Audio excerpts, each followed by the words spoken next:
ఒకరోజు రామస్వామి దీక్షితులు నిద్రపోతున్నారు.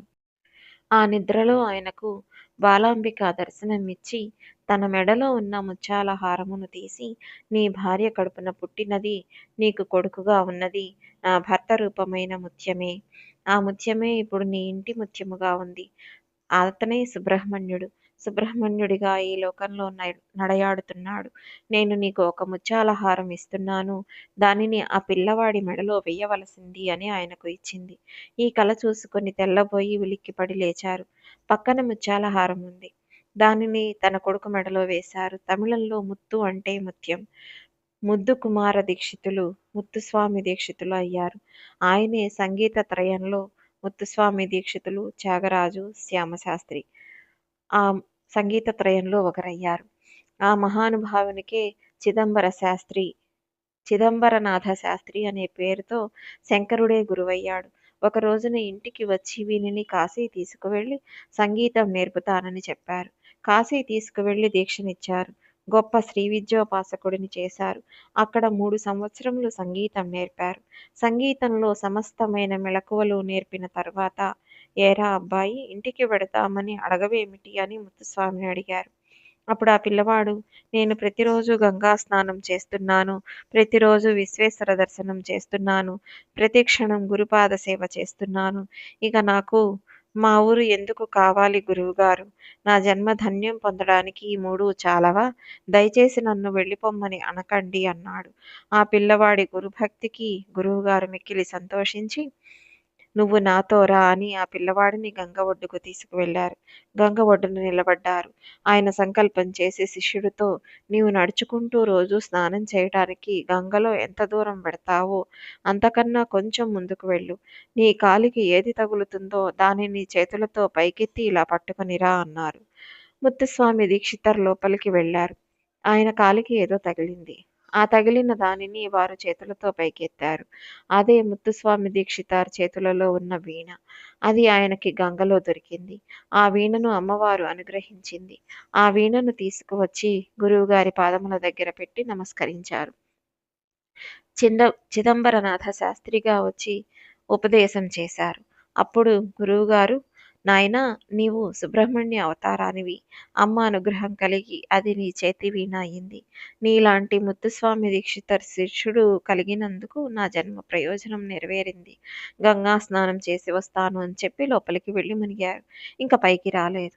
అప్పుడు అక్కడ చుట్టుపక్కల ఉన్న వాళ్ళని తీసుకువెళ్ళి గంగలో వెదికితే చిదంబరనాథ శాస్త్రి శరీరం దొరికింది. అప్పుడు ముత్తుస్వామి దీక్షితర్ గురువు గారికి మిగిలిన కార్యక్రమాలన్నింటినీ పూర్తి చేసి సొంత ఊరు వచ్చారు. చిత్రం ఏమిటంటే, ఒక్క కచేరీ కూడా చేయకముందే ముత్తుస్వామి దీక్షితర్ తిరుత్తణి వెళ్ళారు. సుబ్రహ్మణ్యేశ్వర స్వామి గొప్ప క్షేత్రం తిరుత్తణి. అక్కడికి వెళ్ళి, మా అమ్మ నమ్మి 40 రోజుల పాటు ఉపాసన చేసింది. నేను పుట్టాను. 40 రోజులు రోజు నేను ఇక్కడ కీర్తనలు చేస్తాను అని రోజు అక్కడ కీర్తనలు చేశారు. ఆయన తిరుత్తణిలో కీర్తనలు చేస్తూ పరవశించిపోయి అలా కళ్ళు మూసుకుని కూర్చుంటే ఒక వృద్ధ బ్రాహ్మణుడు వచ్చి, ముత్తుస్వామి శ్రీ సుబ్రహ్మణ్యేశ్వర స్వామి ఆలయం తిరుత్తణి దీక్షితర్ అని పేరు పెట్టి పిలిచారు. అలా పిలిచేసరికి ఆయన ఆ వచ్చిన వాడికి తన పేరు ఎలా తెలుసా అని ఆయన కళ్ళు విప్పి చూశారు. ఆయనకి ఎదురుగా పరమ తేజోమూర్తి అయిన వృద్ధ బ్రాహ్మణుడు కనిపించాడు. అసలు ఆయనను చూసి మీరెవరు అని అడగలేకపోయారు. ఆ వచ్చిన వృద్ధుడు ముత్తుస్వామి దీక్షితర్ను నోరు తెరిచి కళ్ళు మూసుకో అన్నాడు. దీక్షితర్ కళ్ళు మూసుకున్నాడు. ఆ వృద్ధుడు దీక్షితర్ నాలుక మీద ఏదో వేశారు. నాలుక మీద ఏమి వేశాను అని అడిగాడు. పటిక బెల్లం అని ముత్తుస్వామి దీక్షితర్ సమాధానం చెప్పారు. ఇప్పుడు కళ్ళు విప్పు అన్నారు. దీక్షితర్ కళ్ళు విప్పి చూసేసరికి ఆ వృద్ధ బ్రాహ్మణుడు అక్కడ లేడు. ఆయనే సుబ్రహ్మణ్యుడు. సుబ్రహ్మణ్యుడే వృద్ధ బ్రాహ్మణ రూపంలో వచ్చి సమస్త సంగీత విద్యను ముత్తుస్వామి దీక్షితర్ నాలుక మీద పటిక బెల్లం రూపంలో వేసేశాడు. ఆ వీణ పట్టుకుని ముత్తుస్వామి దీక్షితర్ పాట పాడితే ఇంకా తిరుగులేదు. ఎన్నో సన్మానాలు, కానీ ఐశ్వర్యమునందు ఆయన మమేకం కాలేదు. ఈ చేతితో పుచ్చుకొని వెంటనే దానం చేసేసేవారు.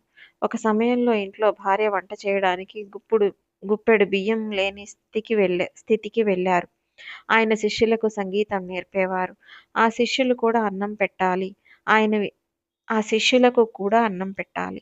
ఆయన వీధిలో కూర్చుని సంగీతం చెప్తుంటే ఆయన ఇల్లాలు వంట చేయటానికి ఏమీ లేవని బెంగపెట్టుకొని కమలమ్మ అనే శిష్యురాలిని పిలిచి, అయ్యగారి మహానైవేద్యంకు వేళైపోతోంది. ఇంట్లో గుప్పెడు బియ్యం లేవు. ఈ విషయం ఆయనకి ఎలా చెప్పాలా అని బాధపడుతున్నాను అంది. అదండి భార్య అంటే. ఈ గడ్డ మీద ఎటువంటి భర్తలు, ఎటువంటి భార్యలు ఉండేవారో చూడండి. కమలమ్మ అనే ఆవిడ ఐశ్వర్యవంతురాలు. తని ఒంటి మీద నగలు తీసి ఇచ్చేసి, అమ్మా, ఇవి అమ్మేసి గురువుగారు అన్నం తింటే నా జన్మ సాఫల్యం చెందుతుంది. నాకిలాంటి అవకాశం మరలా రాదు. నాకెందుకమ్మా ఈ బంగారం? దీనిని అమ్మేసి గురువుగారికి అన్నం పెట్టి నేను ధన్యురాలనవుతాను అంది. ఈ మాటలు ముత్తుస్వామి దీక్షితర్ విన్నారు. అప్పుడు ఆయన, మనం అన్నం పెట్టి పోషించవలసిన పిల్లల దగ్గర బంగారం పుచ్చుకుంటావా?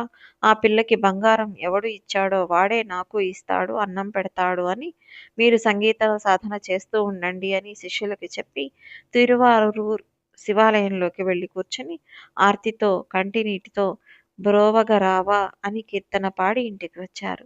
అదే సమయానికి 2 బళ్లలో పప్పులు, బియ్యం, చింతపండు, మిరపకాయలు వంటివి అన్నీ వచ్చాయి. ఒక రాజోద్యోగి పెద్దవారు ఒక ఆయన సత్రంలో విడిది చేయడానికి వస్తున్నారని సామాన్లు తెప్పించాము. కానీ ఇప్పుడు తన పరివారంతో ఆయన రావడం లేదని తెలిసింది.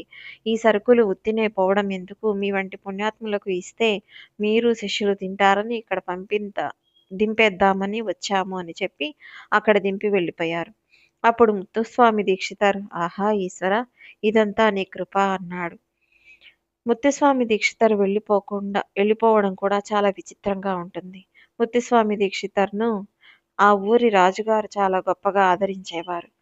వారు ఒకరోజు పొద్దున పరిగెత్తుకు వచ్చి, మహానుభావ, మీరు మాకు గురువులు, ఏమి జరిగిందో తెలియదు. నా ఆస్థానంలో ఉండే పట్టపుటేనుగు కట్లు తెంచుకొని శ్మశానంలోకి వెళ్ళి నిలబడి మోర విప్పి అరుస్తోంది. ఎవరైనా దగ్గరకు వెడితే తొండంతో విసిరేస్తోంది, కాళ్ళ కింద తొక్కేస్తోంది. అది ఎందుకు అటువంటి పని చేస్తోంది అని అడిగారు. అప్పుడు ముత్తుస్వామి దీక్షితర్, మీకేమీ బెంగలేదు, మీరు సంతోషంగా హాయిగా ఇంటికి వెళ్ళిపోండి. ఏమి జరగబోతోందో నేను చూస్తాను అని స్నానం చేసి వచ్చి కూర్చుని శిష్యులందరినీ పిలిచి, మీరందరూ కూర్చోండి. నేను మీనాక్షి అమ్మవారి మీద కీర్తనలు చేస్తుంటాను. వాటిని మీరు కూడా చెయ్యండి అని చెప్పి ఆయన మీనలోచని పసుపాల విలోచని అని ఒక కీర్తన చేశారు. ఆయనకి అర్థమయ్యింది. స్వరముల యందు ఏనుగును ఒక పేరుతో పిలుస్తారు.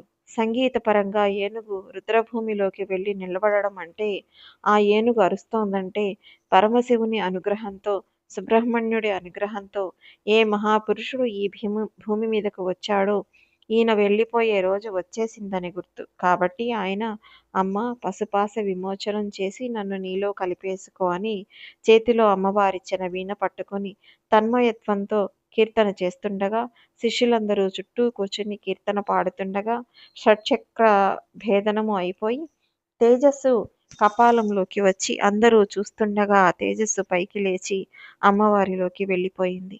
అది ముత్తుస్వామి దీక్షితర్ చరిత్ర. అంతటి మహానుభావుడు సుబ్రహ్మణ్యానుగ్రహంతో పుట్టి ఈ భూమి మీద నడయాడారు. అందుకే వారు గుహా శబ్దంతో ఎన్నో కీర్తనలు పాడారు. సుబ్రహ్మణ్య అంటూ ఎన్నో కీర్తనలు చేశారు. ఇంతటి అనుగ్రహమును సుబ్రహ్మణ్యుడు తనను నమ్మి నమస్కరించిన వారికి ఇవ్వగలడు.